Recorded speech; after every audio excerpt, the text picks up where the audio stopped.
What's up, guys? I'm Bryce. I'm Austin. And thank you for tuning in to our... Fuck, it's so hard.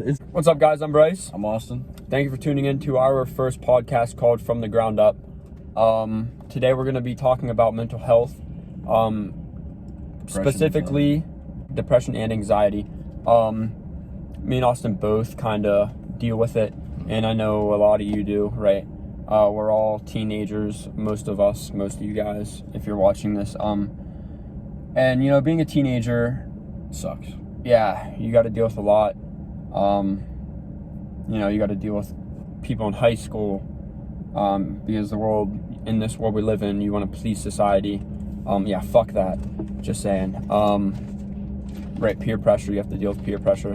Everybody wants to fit in, partying, drinking, smoking. It's just a big ass. It's a trap. It's just a solid trap. 75% of teens would fall into. And is that statistically correct? Or did you just make that up? From my school, my friends, I have some friends, like me and Bryce were kind of a part of that at one point. We got out of that. You know, we learned from it, we make mistakes, and, you know, shit happens, you get drunk, whatever, you make a mistake. But that topic's for another time, right? We're gonna have a whole podcast on that kind of stuff. And if any of you guys would ever want to be a part of our podcast, we will have guests on it. If you like, just DM us or text us, Snapchat, whatever. We'll put all of our socials in the description. So depression, anxiety. Backstory about your depression. So, I have a heart condition called bicuspid aortic stenosis. It's a little tough to explain, but basically, you know, I watched my dad kind of suffer through his life, and, you know, I never got to meet my grandma because she died of a heart condition at a very young age, and it really messed my dad up. And, you know, it's tough for him, and it's tough for me to watch him, you know, just suffer. Because I remember the one time he was going down the stairs, you know, just he started to get really emotional, and it kind of hit me, realizing I had the same problem. And ever since then, it just keeps fucking with me. It keeps repeating in my mind that same situation. And yes, it pushes me to do bigger and greater things, but at the same time, it really shoots me down mentally and emotionally. And it's a good thing for me because sometimes the emotions really build my self-character and, you know, allow me to push past barriers I didn't think I could push past. And anxiety-wise, it makes me think, because my dad had, you know, multiple surgeries, pretty close to at one point he could have been pretty close to passing away, but thank God he didn't.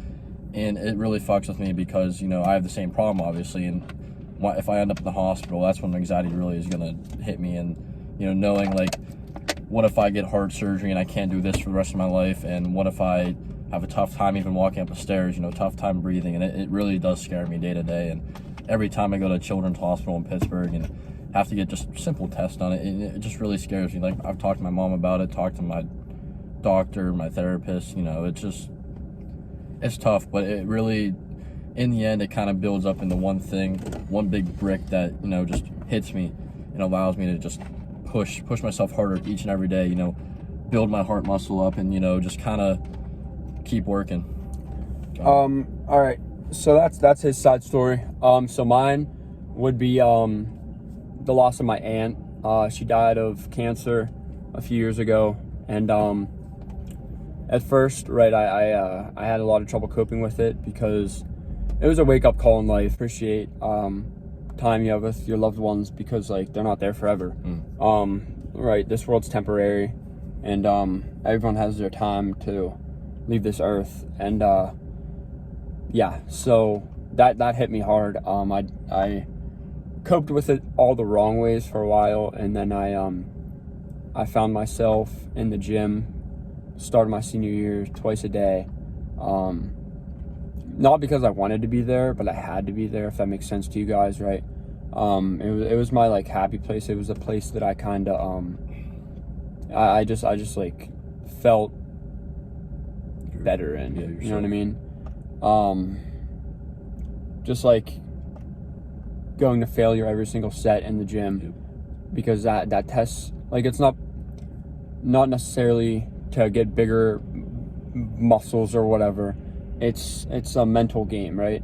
Okay, if I'm going to failure every set, right, I'll be able to go to failure in life. In situations, I'll be able to dig deeper and push through everything. that God, if you guys are religious, throws at me. So yeah, that's that.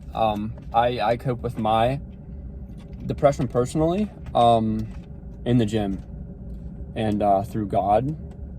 Right, like I said, like in the gym X amount of days a week. Right now I'm training 5 days a week. How about you? How do you cope with yours? I love the run. I love to constantly listen to different podcasts. If you guys know David Goggins, the stuff he says, it's not even sugar coated. It just makes me realize that like this is your only chance at life. And yeah, it makes me anxious. It really does make me anxious. But at the same time, it makes me realize that there is no time to waste. There is no tomorrow. You can't let depression, anxiety hold you down. Let it build your character. Let it build your pain, because pain is weakness leaving the body. And I stand by that. And, you know, just because you have a sad story, we both do. You guys listening, I'm sure there's something in your life that's really fucking you up, because everybody has something. But if you guys ever heard their quote, no one cares, work harder, that's the truest shit you ever hear. No one gives a fuck, dude. Yeah. No one cares about your sympathetic story. Yes, it is sad. It might suck. It might ruin your life, but it depends what you do with it. That proves who you are. It's you versus you, me versus me. You know, that's what really matters, because in the end, when you die, that coffin that you're in, that's just you in there. There's no one else in there. It's only you. So if there's anything like that, you guys could, you know, if you want to reach out to us and talk to us about what you're dealing with and depression, anxiety, like we're always here. We're always open to anything. And definitely. Yeah, so I like what he said about like pain is weakness leaving the body. And now you did say something about like it could ruin your life, or maybe it does ruin your life. Yep. But you may think it's ruining your life. It's what you do with it. Yep. You know what I mean? It could potentially ruin your life if you turn to, you know, drugs, stuff like that, which a lot of people do to cope with their mental health issues. Personally, I did for a little while. I just like smoked weed for a while, but I came to the point where I had to boss up and, you know, say fuck that. I'm gonna do it the better way. I'm gonna go the right way. So it's all what you take from every situation in life. Yes, sir. Right. So that's that. And like he said, even if any of you guys are ballsy enough to come onto our podcast and tell your story as well, because we're always open for like hearing other people's stories, hearing how other people cope with their mental health issues. So on your trigger, like people always ask me, like that's a more popular one, anxiety. And anxiety, guys, is really like a mind game. Yes. Right, so it's kind of you can control anxiety. You truly can. Like, I was so anxious, like panic attacks, anxiety attacks all the fucking time. Yep. Like I couldn't sleep because I was too scared. Like I was scared to sleep. How stupid that sounds, but it's true. Like, you have to find your triggers. Like what's bothering you? What is what's triggering that anxiety, and cut it the fuck out of your life. And once you do that, right, stuff's still gonna bother you. Oh yeah. Right, this is what I do. Stuff's still gonna bother you, but I'm all for. I don't know if you guys know like the law of attraction. Right. You start getting these negative thoughts in your mind, and whatever you do with them is going to determine an anxiety attack or not, right? So say I start getting anxious and I let that bother me, I'm going to continue to be anxious and get more anxious and more anxious. Yep. I literally, if I feel anxiety kicking in, I sit down for a few minutes, take a few deep breaths and say, listen, I'm fine, right? This isn't going to stop me from, say, if I'm at work, this isn't going to stop me from making money, or this isn't going to, if I'm in the gym. Like my biggest trigger is probably caffeine. Yeah. I'm very sensitive to caffeine, and I realized that in the gym. Actually, I would get jitters from too much caffeine, and I completely cut it out. Like I probably haven't had caffeine in my body besides chew in a few months because nicotine is a source of caffeine. I cut it out. I found it, cut it out. So from now on, what you want to do is like try and just nip it in the butt right whenever you feel it coming along. I'm okay, right? If you tell yourself you're okay, 99% of the time, I promise that you will be okay. Yeah. So that's kind of where I come from that. What do you got? My biggest trigger is, it's not necessarily a physical trigger, but for me, it's time. You know, realizing that I do only get one life and I got to make the most of my time, because, you know, 1 second too late, you miss an opportunity, and that's what really strikes me. And I'll be thinking about that in the middle of class, and I'll have an anxiety attack. I'll get real sweaty. I'll get real hot, get real loopy.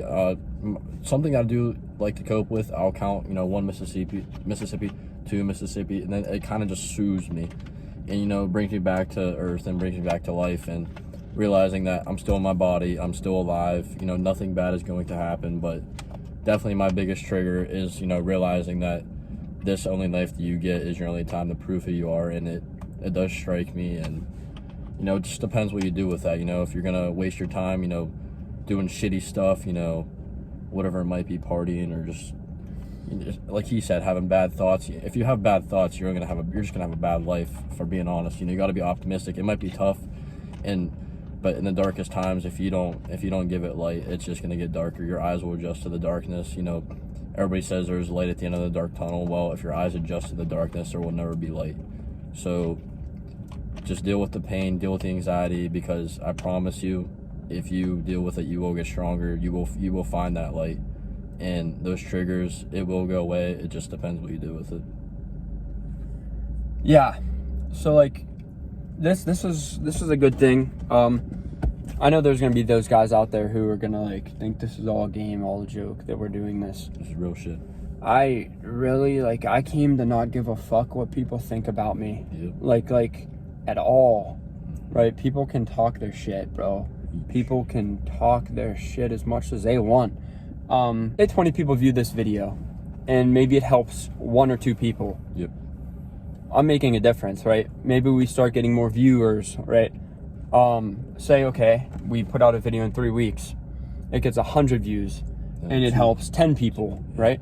Like, then we're making a difference, and that's how people grow.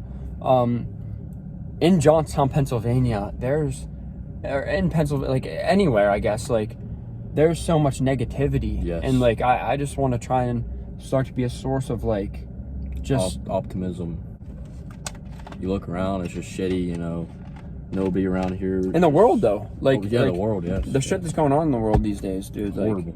Just this could be a source for you guys to get away from all the bullshit that's happening, all the stupid social media stuff. Like, social media is horrible for mental health. Beyond, it's so toxic, and, you know, I'd like to say me and you are still stuck in that. Oh yeah, everyone is. Yeah, it's what society created is right. Everyone's attached to their cell phones. Mine's doing the video right now, so I'm not really on it. But well, the podcast, you know, is just here to help people. Oh, and if you guys, you know, if you want to, you can always spread this, you know, post it on your story, just to help us, you know, reach out to more people, because, you know, this is our first time, so it's gonna be kind of tough getting people to really sit here and watch this, you know, 15-20 minute video. And most people might not even watch the whole thing, but, you know, if they take one thing from it, that if we can manage to at least help one person from this video, yes, that's all that matters. So just help us spread it, and, you know, take from it, you know, because we're young kids, like we haven't really experienced, you know, life yet, but what we experienced so far, we're dealing with, and we're trying to help others, you know, because we see what's going on, we see pain, mental pain, you know. We're young, but we still got a lot of life ahead of us, and we can't let something shitty like depression and anxiety hold us down. So we're here to help you guys as we're helping each other. Couldn't have said it better myself. Yep. I'm gonna explain the meaning of from the ground up. You know, it's kind of like, yeah, you can go ahead if you want. Let me think about this. So I came up with the name like the other day. I was laying in my bed. I was like, Austin, because me and Austin have talked about this shit for like a while, and we both thought it was time to just like say fuck it and do it. Like, what do we have to lose right now? Yep. Nothing.